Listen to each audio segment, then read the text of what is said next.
আসসালামু আলাইকুম বন্ধুরা, আমি কলকাতার ক্যাব ড্রাইভার আব্দুল মোহসেন। আপনারা দেখেন এনারা দুটো গাড়ি বুকিং করে বসে আছে। আমি এসেছি আর সেই সামনের গাড়িতে চলে যাচ্ছি। কি বলবেন এনাদেরকে বলেন?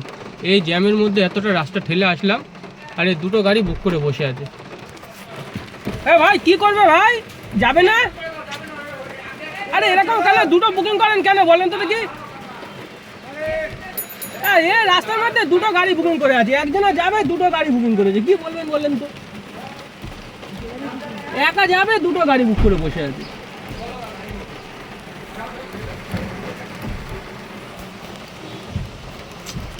আরে এরকম কেন করো বলো তো? কতটা দূর থেকে আসলাম ভাই,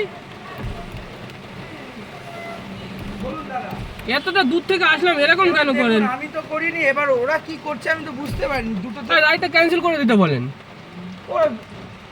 রাইডটা যাবে না, ক্যান্সেল করে দিতে বলেন। বলে নাকি আপনারা ক্যান্সেল করে দিয়েছেন? কে ক্যান্সেল করে দিয়েছে? উনি ক্যান্সেল করে দিয়েছে বললো। কে ক্যান্সেল করে? এটা কিসের বুকিং? এটা এখন আমি বললাম দেখাচ্ছে রাইড। তা রাইড দেখাচ্ছেন, আমি এমনি এসেছি এখানে। ক্যান্সেল করে দিতে হবে। আরে আমি কি ক্যান্সেল করব? কি পাবলিক, আজব পাবলিক সব। কি বলবে এদেরকে?